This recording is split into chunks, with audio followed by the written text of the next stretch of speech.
Welcome to the Self-Awareness and Self-Compassion Podcast, formerly known as the Full Spectrum Feeling Podcast.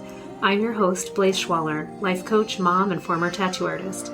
I help people heal their past, speak their truth, and love the lives that they're living now. Join me here every week for conversations on how to live an imperfect but fully engaged life that embraces all the feels so that you can stretch into your best life while enjoying the you that's here right now.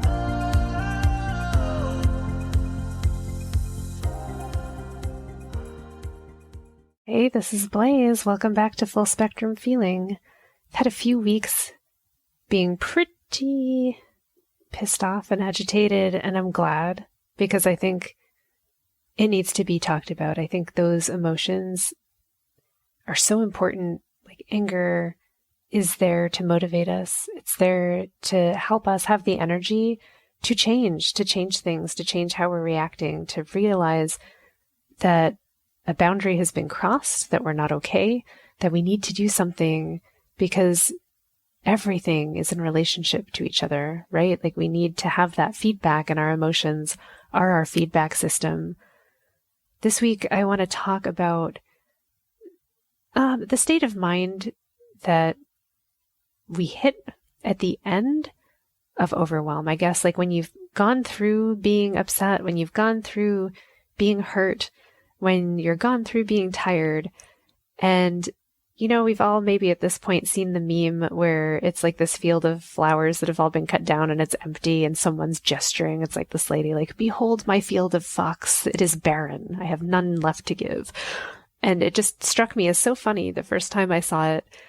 And it's true. I think the reason there's so much humor in it is that at the end of big, powerful emotions, there's this calm and blankness, this clean slate where you're like, you know what? I had this energy to give and it's gone now. And I don't have energy for any more BS. Like I just can't take another violation. I don't want to deal with any of it. Like I'm no longer going to play nice. I'm no longer going to try to spare other people's feelings. Like I am going to uphold my boundary because I don't care anymore about how it might be perceived. And I think sometimes we take it to the place because I no longer care about your boundary, and that's not really a healthy place to go. So I do want to say that that's the danger of getting to the place where we have no energy, is that we stop caring because we just don't have the energy to care anymore about where other people might be at and how they might be feeling. And so we stop playing nice. There is beauty in that and there's danger in that. So let's talk about both of it. So the beauty that I see is actually finally honoring our own boundary, finally speaking what's actually honest. There's gloriousness in actually being able to speak up for ourselves and say, absolutely not. This isn't okay. This is what I want. This is what I don't want. You need to stop. This is where you're violating this agreement. This is the agreement that I want. And this is how I'm going to live my life. And you can go live yours. That, it's lovely. And I think many of us seem to come to that place in midlife.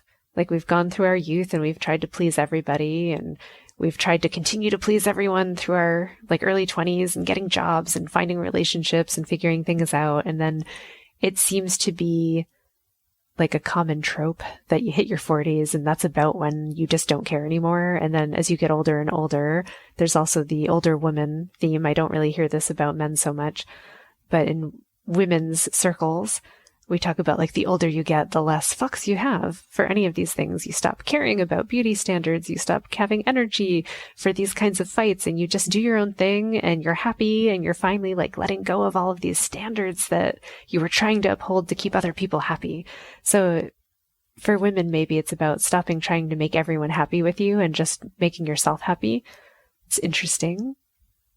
On the other side of that, there's, standing up for what you want or holding up a boundary, but no longer caring what other people's boundaries are. And that's not okay. We should talk about that. There's this side of getting to the end of having feelings because you're just so tired or they've processed through and you're empty. And you see someone that believes differently than you, is acting differently than you, is setting you off. And there's just no care for how your response or action might make them feel because you're tired. and you can't care about that anymore. And that's a sadness. I think that's a loss for both players, for humanity, for us. And it speaks to why we need nurturing when we hit that space of blankness, where we're finally willing to hold up our boundary, that we need to be able to take care of ourselves in that so that we can have it responsibly. This sounds like such an adult parenting kind of way to think of it, but it's recognizing that we're powerful. Our words are powerful. Our actions are powerful. The things we do have consequences, and they mean things to other people. What we do changes. It changes the landscape. It changes someone else's life around us, whether we're aware of it or not. And that's important. It's whether we are aware of it or not. And there's a reason that we want to have enough energy to maintain that awareness, that we want to have enough energy to notice that someone else might be hurting, or they might need more care, or what we're doing is impacting them, whether they're telling us about it or not. It's important that we notice these things and that we leave enough space for compassion there, for awareness there even. I would say like awareness needs to be made first, and not all of us have it. Most of us are just run down. We're run down. Maybe we weren't taught to care about this stuff. Maybe we just don't have the time or the space or the energy anymore to care. But I'd like us to have the time and the space and the energy to care about each other. I just want us all to care about each other. I feel like it just calls back to so many people that I look back on through history that I have respect their message. And it all comes down to, can't we just get along with each other? Can't we be kind? Can't we care about each other? And I guess the answer, just through experience and in living, is no, we can't. We can't when we're too tired. We can't when we're not loved. We can't when we're not given that level of respect.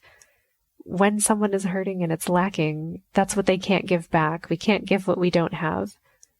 And that's why it's so dangerous when we let us all get that low, when none of us have anything to give. Oh my God, is that not what we're dealing with? And the world today is a world full of people who are mostly depleted, who are mostly exhausted and confused and tired, and we all want and we all need, and no one has anything to give each other, so we're giving each other the very least of ourselves. I think that might be true. I don't want it to be true, so how do we change it? How do we give ourselves this space to give a fuck again? To have the energy for that, because we all know that when we get passionate about something, when it has enough of an impact on us that we either have extreme joy, extreme passion, or extreme hatred, or extreme fear, or anger, or any of those things, that takes a lot of energy, a lot of emotion moves through us, a lot of thoughts. We need to be able to take care of ourselves so that we can have that level of energy and turn it towards nurturing each other, towards lifting each other up, instead of fighting about what we think we're not going to get and what we don't have. Maybe turning that energy towards giving ourselves what we need and sharing it with everyone, because when we do that, we all get more. I think we all know this, but we all don't really feel that we can trust it. I don't think many of us have actually experienced that. And again, I would say maybe it's because we've never met people who were truly cared for. Oh my God, it's so sad. But what if we can change it? I want so much for us to change it. And I think we can, and we do, on small and individual levels. I think we start where we are. I think we take care of ourselves as best we can. We take care of the people we love that are close to us as best we can. We show what's possible there. And we acknowledge. We have to acknowledge when we're like, I've hit my limit. Like, this is actually, even though it's sad and I don't want it to be true, the limit of love and caring that I have today. Because when I try to push beyond that, I just feel like I'm draining out all of my energy. I'm just bleeding and I can't do that. It's okay. What if we all looked at each other and went, it's okay that you don't have any more to give today, and you might not tomorrow, and it might take us 20 years to get to a place where we're filled back up. Dear God, let's start now. I just had this picture in my head, like a cute little, like, doctor's hat with a Band-Aid on it. Like, we just need to acknowledge all of our emotional wounds and our physical wounds and our energetic tiredness and how we're not getting the nurturing that we need, and that we need to just acknowledge it and stop pretending that somehow we can generate it from sheer willpower. Something that I've been taught and that I teach others is that willpower is very powerful and it gets us very far in a short amount of time. It is not sustainable. Willpower alone cannot sustain a movement. It cannot sustain a single human being in continuing to put out energy that they don't have. Eventually we collapse. Eventually it actually gets worse. Acknowledging where we are is one of the bravest things that we can do. I think we need to acknowledge that we need more. We need more time. We need more love. We need more safety. We need more moments of connection so that we can even learn what it feels like to connect again. So that we can remember that there is pleasure and hope and deliciousness in connecting with each other, in connecting with nature, not just on a surface, yes, I know that level, but actually felt visceral, like memory, creating that experience and relearning it. And I think it is, for most of us, a relearning. Even people that I know that are deeply in touch with nature, who have like deeply loving relationships, most of us are only able to hold that for one or two people at a time, maybe not for ourselves while we're doing it for others. The connection with nature, with the community, like we do it and then we're just so tired. And we don't feel like we're even allowed to continue to connect and fill back up. And I just want to have this message be loud and clear, like we need to fill back up. We need it. It's not a want. It's not a nice to have. It's a necessity.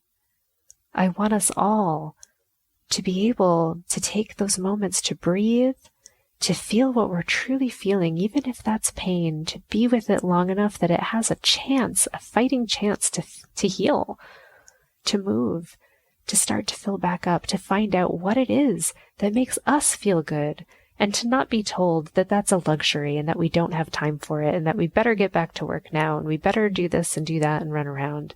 It needs to stop. We need to gain enough energy that we just put a stop to all of that bullshit.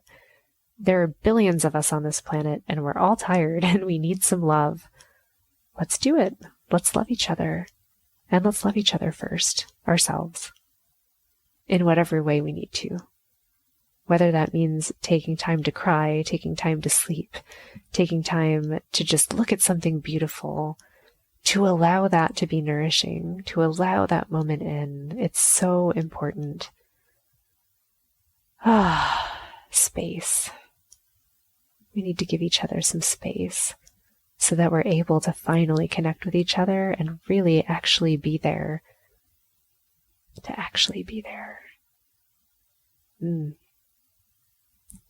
I'm sending you so much love and so much of a desire to feel that smile, to feel like the softness of someone's cheeks and like the heat rising in their cheeks as they are happy and a genuine smile happens and you see that crinkle in the eyes and that sparkle in the eye. Like there's just something that happens. You can feel something different when someone's truly present and truly happy.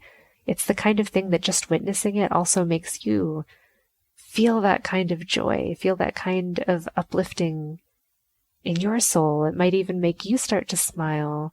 You can hear it. Like as I'm saying it, I feel it in my voice and I can hear how I changed and I can hear how my eyes changed. I'm not looking at myself, but I can hear it and I can feel it. And I know that because of that, you can too. I want to give that to you. I want to be able to show up with that energy every day. I think that's so much more nourishing than anything we could fight about or take away from each other.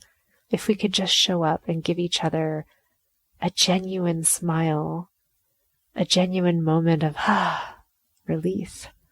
Wow. Let's do that today.